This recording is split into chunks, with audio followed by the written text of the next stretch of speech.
How do you identify? Is this an important label for you? Well, I identify as a lesbian.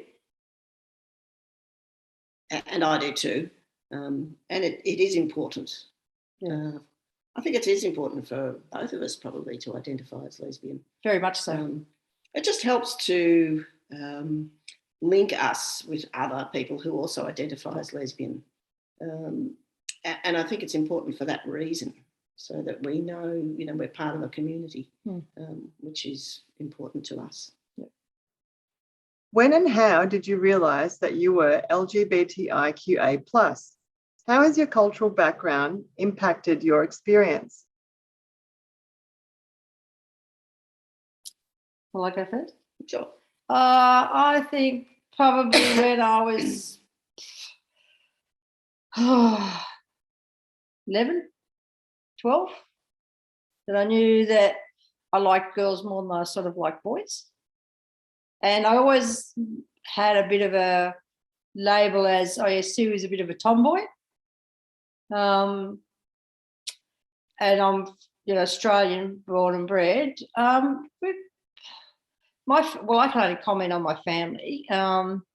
My family, when I came out, was a bit messy because I was actually married and had 3 children. And I made the big decision to leave all that behind, including my children. And so my family, including my parents were dead by that stage, but my brother and my cousins just didn't want to know me. And it took them a few years to realise that, Sue is Sue, and it doesn't really, her sexuality is, she's still the person that she is. I think it was more the fact that I'd left my children with my ex-husband was the factor of that. I think, I don't know if it was anything to do with my sexuality. A little bit. I think people do struggle with the idea that when people separate, husband and wife, that leaving your children with your husband is not abandoning your children. But there is this presumption that the mother will always take the kids, and that's not necessarily true, but it's quite a stereotype. And I think there probably was a backlash against you for not taking your kids with you. But it's a bit like that old saying, time heals all wounds. My family are great now. My cousins are really good, very, very accepting of Marg. So, it was a pretty bad and horrible time at the time. It was a long time ago, but yes. And there's still a lot of, sore wounds there, especially with my kids, especially my youngest one, who'll be 40 next year. I don't have a great relationship with her because she was 3 when I left, so she doesn't really know me. So that, impacts everyday life. I think about that all the time. And I was about 9 when I realised I was a lesbian. I was at an all-girls Catholic school, and I had feelings for some of the girls there that I could see was different to what other girls were experiencing. So you could see that there was hero worship for some girls, but that was not what I was experiencing. And I probably labelled myself lesbian then when I was 9. And I've never had any doubts about who I am. And so it was a very difficult time because we're going back into the early 1960s.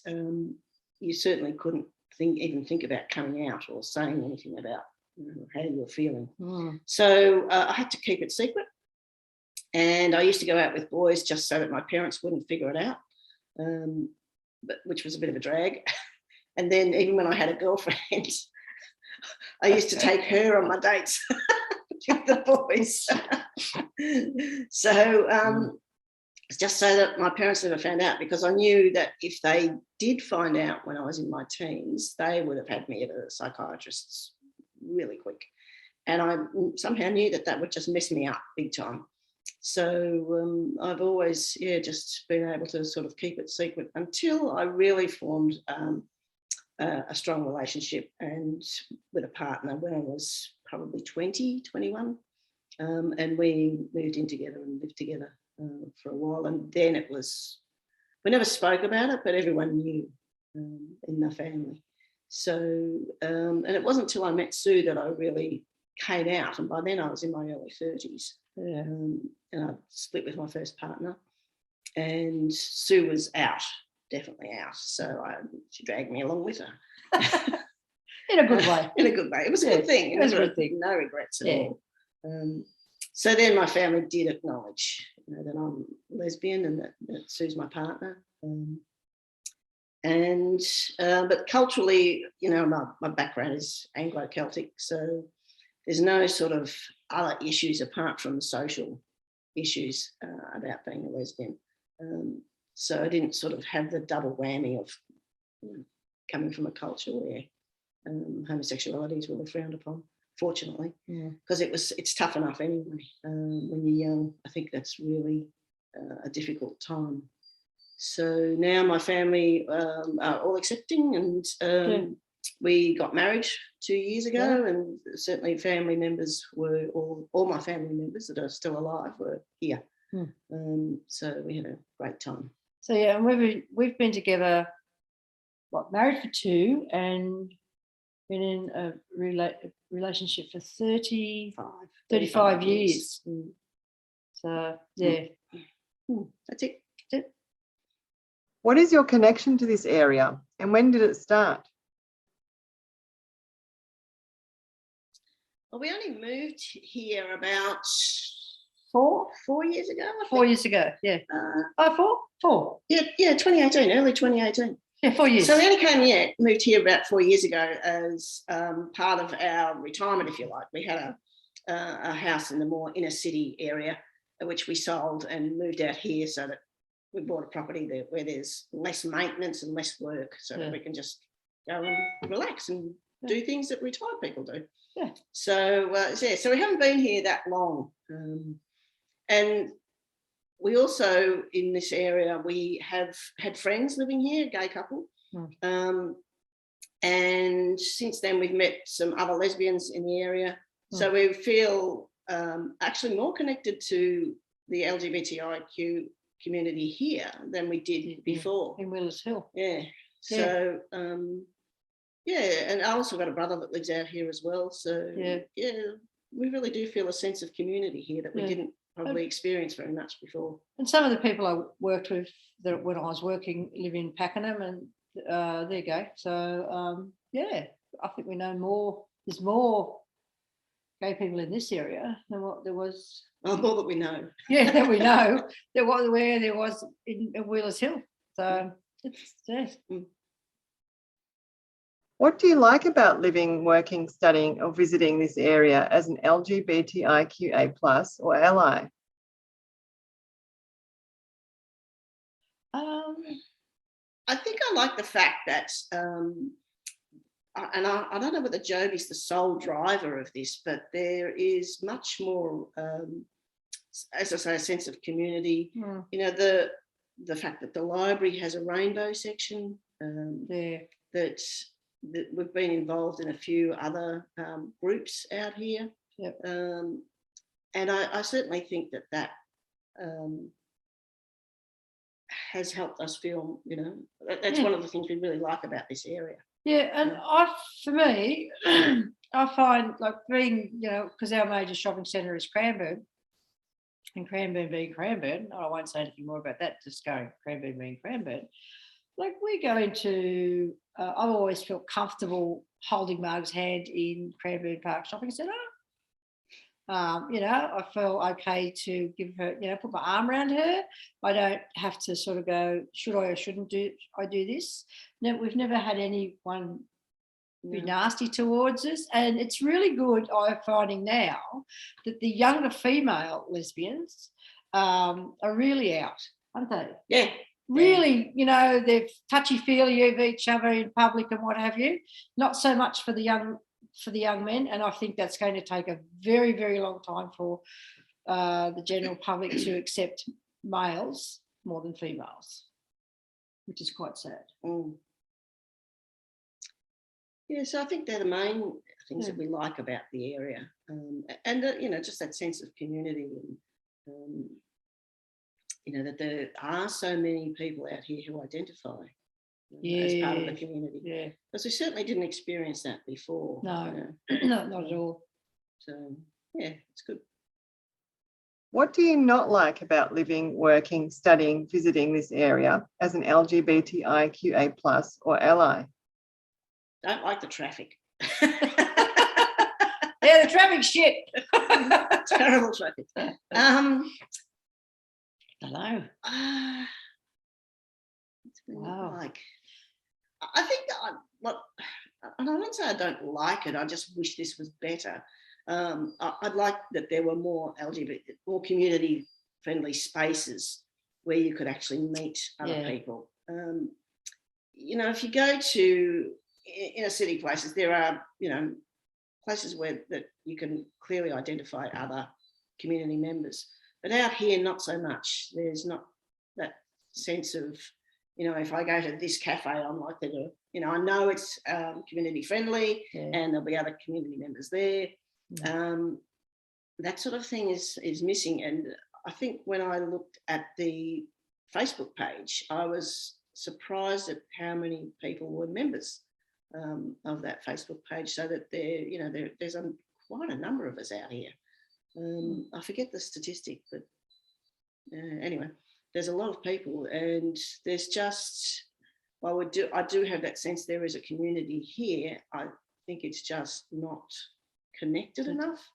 I'd like to see more places where we could meet other people and have a sense of, that's a community space. So, but apart from that, I don't think there's anything else except the sheer enormity of the size of this LGA, huge. Which it's absolutely massive. When you look at how far it stretches, you could understand why that's actually difficult to do.